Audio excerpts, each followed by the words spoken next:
미국이 베네수엘라 마두로를 넘어 다음 목표를 공개했습니다. 콜롬비아, 쿠바, 심지어 그린란드까지 거론되고 있죠. 이건 단순한 위협이 아닙니다. 미국이 잃어버린 패권을 되찾기 위해 본격적으로 움직이기 시작했다는 신호거든요. 그리고 이 움직임을 가장 예의주시하는 나라가 있습니다. 바로 중국이죠. 자, 이 이야기를 본격적으로 시작해보겠습니다. 트럼프 대통령이 마두로 체포 직후 한 발언이 전 세계를 긴장시키고 있습니다. 베네수엘라는 끝이 아니라 시작이라는 그의 말은 단순한 수사가 아니었거든요. 실제로 미국 행정부는 콜롬비아의 마약 카르텔, 쿠바의 반미 정권, 그린란드의 전략적 요충지를 공개적으로 언급하기 시작했습니다. 이게 왜 중요하냐고요? 미국이 오랜만에 말이 아닌 행동으로 자신의 의지를 보여주고 있기 때문입니다. 중남미는 지난 수십 년간 미국에게 골칫거리였습니다. 마약 밀매, 불법 자금 세탁, 반미 정권의 등장, 이 모든 게 미국의 안보를 직접적으로 위협해왔죠. 특히 베네수엘라의 마두로 정권은 러시아, 중국과 긴밀한 관계를 유지하며 미국의 뒷마당에서 반미 연대를 구축해왔습니다. 그런데 이번에 마두로가 제거되면서 상황이 완전히 바뀌었거든요. 미국은 더 이상 중남미를 방치하지 않겠다는 강력한 메시지를 전 세계에 보낸 겁니다.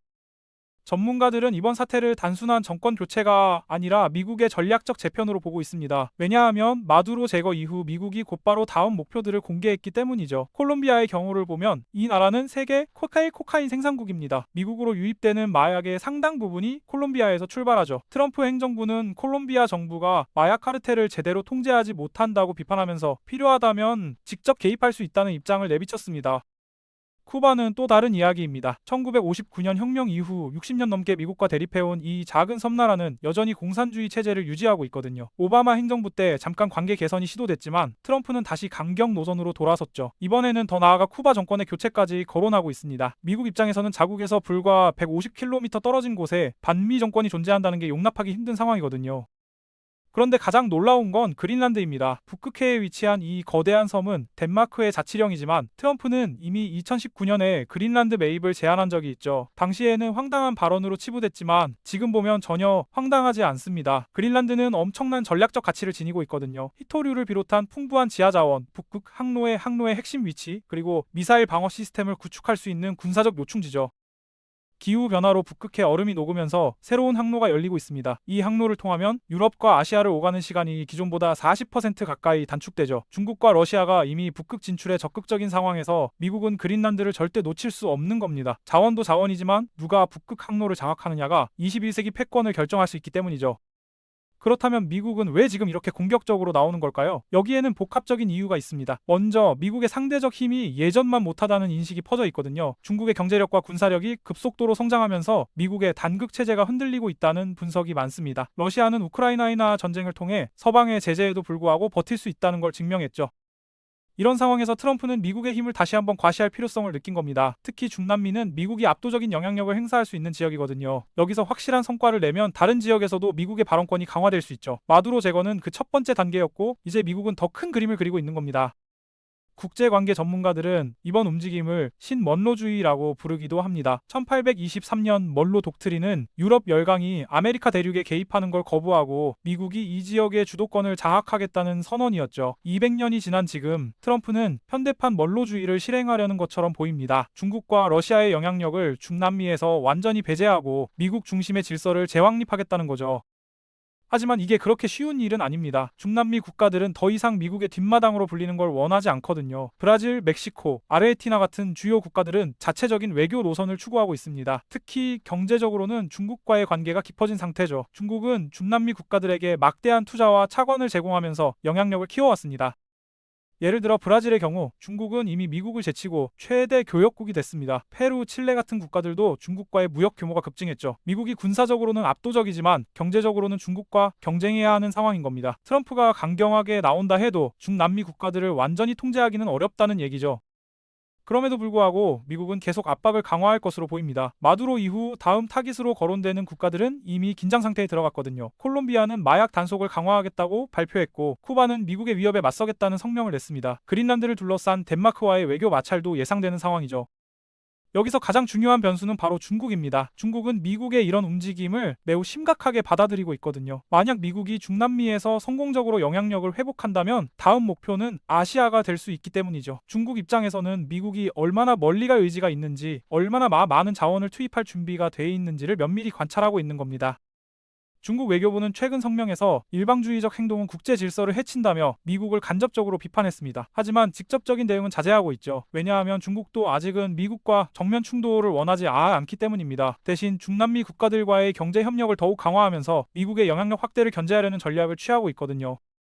러시아의 반응도 주목할 만합니다. 푸틴은 베네수엘라와 쿠바에 대한 미국의 개입을 강하게 비난하면서 필요하다면 군사적 지원도 고려하겠다는 입장을 밝혔죠. 물론 실제로 중남미에 군사력을 투입하기는 어렵겠지만 이런 발언 자체가 미국에 대한 경고 메시지인 겁니다. 냉전 시대처럼 중남미가 다시 강대국들의 각축장이 될 가능성이 커지고 있는 거죠. 미국 내부에서도 의견이 갈립니다. 트럼프의 강경 노선을 지지하는 사람들은 이게 미국의 안보와 경제를 지키기 위해 필요한 조치라고 주장합니다. 마약, 불법 이민, 테러리즘 같은 위협이 중남미에서 시작되기 때문에 미국이 적극적으로 개입해야 한다는 거죠. 반면 비판론자들은 이런 접근이 오히려 반미 감정을 키우고 장기적으로는 미국의 고립을 초래할 수 있다고 경고합니다. 역사적으로 보면 미국의 중남미 개입은 항상 논란이 됐습니다. 1960년대 쿠바 침공 시도, 1980년대 니카라과 내전 개입, 2000년대 베네수엘라 쿠데타 지원 의혹, 이런 사례들이 중남미인들의 기억 속에 남아있거든요. 많은 중남미 국가들이 미국을 제국주의 국가로 인식하는 이유죠. 트럼프의 이번 행동이 이런 인식을 더욱 강화할 가능성이 있습니다. 하지만 미국은 이미 결정을 내린 것 같습니다. 마두로 체포는 말 그대로 시작일 뿐이고 앞으로 더 많은 행동이 뒤따를 거라는 게 워싱턴 내부의 분위기죠. 국방부는 중남미 지역 군사작전을 강화하고 있고 CIA는 정보 수수집 활동을 확대하고 있습니다. 경제 제재, 외교 압박, 필요하다면 군사적 옵션까지 모든 수단을 동원할 준비가 돼 있는 겁니다.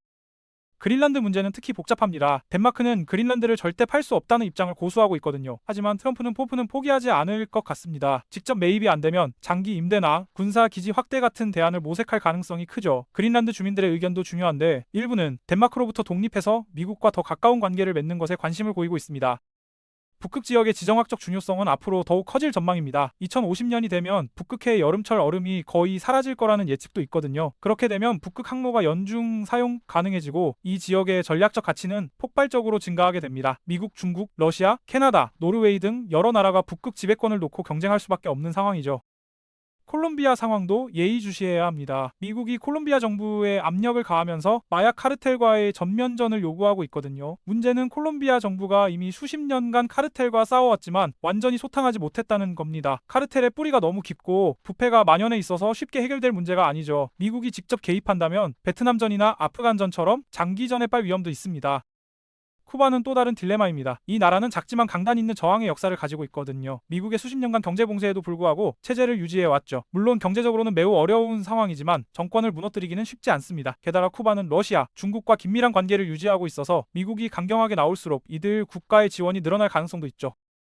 이 모든 상황을 종합해보면 미국은 지금 마지막 패권 회복 시도를 하고 있는 것처럼 보입니다. 중국의 부상, 러시아의 도전, 유럽의 독자 노선, 이런 변화들 속에서 미국의 영향력이 약해지고 있다는 위기감이 트럼프 행정부를 움직이게 만든 거죠. 그런데 문제는 시대가 변했다는 겁니다. 20세기처럼 미국이 일방적으로 밀어붙일 수 있는 환경이 아니거든요. 중남미 국가들은 더 이상 미국의 명령을 무조건 따르지 않습니다. 그들도 자신들의 이익을 추구하고 중국이나 러시아 같은 대안적 파트너를 찾고 있죠. 국제사회도 미국의 일방주의를 비판적으로 보고 있습니다. 유엔이나 다른 국제기구들이 미국의 행동을 제약할 수는 없지만 외교적 압박은 가할 수 있거든요. 그럼에도 불구하고 미국의 군사력과 경제력은 여전히 압도적입니다. 트럼프가 정말로 결심하고 자원을 투입한다면 중남미에서 상당한 성과를 낼 수 있을 거라는 게 전문가들의 분석이죠. 문제는 그 대가가 얼마나 클 것인가 하는 점입니다. 경제적 비용, 외교적 고립, 국제적 비난, 이런 것들을 감수할 준비가 돼 있느냐는 거죠. 여기서 우리가 주목해야 할 건 중국의 반응입니다. 중국은 지금 미국의 행동을 면밀히 분석하고 있거든요. 미국이 중남미에서 어떻게 행동하는지가 향후 아시아에서의 미중 대결의 중요한 선례가 될 수 있기 때문이죠. 만약 미국이 중남미에서 성공한다면 중국은 더욱 방어적이 될 겁니다. 반대로 미국이 실패하거나 큰 대가를 치른다면 중국은 더 공격적으로 나올 가능성이 있죠.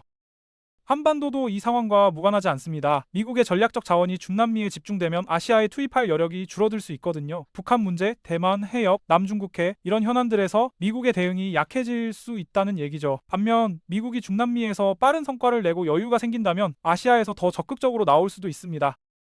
결국 이번 마두로 사태는 단순히 베네수엘라 한 나라의 문제가 아닙니다. 미국의 글로벌 전략 전환, 중국과의 패권 경쟁, 국제 질서의 재편, 이 모든 게 얽혀있는 복잡한 상황이거든요. 트럼프가 언급한 콜롬비아, 쿠바, 그린란드는 각각 마약, 이데올로기, 자원이라는 서로 다른 의미를 지니고 있지만 공통점은 하나입니다. 모두 미국의 패권을 회복하기 위한 전략적 거점이라는 점이죠.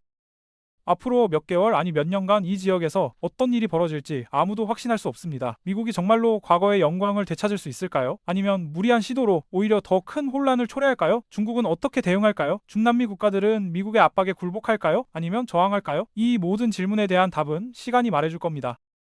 하지만 한 가지는 분명합니다. 세계는 지금 큰 변화의 한가운데 있고 한국도 이 변화의 영향을 받을 수밖에 없다는 사실이죠. 우리는 미국의 동맹국이면서 동시에 중국과 긴밀한 경제 관계를 맺고 있습니다. 미중 대결이 격화되면 우리도 어려운 선택을 해야 할 상황이 올 수 있거든요. 그래서 지금 중남미에서 벌어지는 일들을 결코 남의 일로 치부해서는 안 됩니다. 트럼프의 미국은 분명 뭔가 큰 그림을 그리고 있습니다. 그것이 성공할지 실패할지는 모르지만 시도 자체가 국제 질서에 엄청난 파장을 일으킬 거라는 건 확실하죠. 우리는 이 상황을 냉철하게 분석하고 우리의 국익을 지키기 위한 전략을 마련해야 합니다. 동맹도 중요하지만 우리 자신의 생존과 번영이 더 중요하니까요. 지금은 그 어느 때보다 전략적 사고가 필요한 시기입니다.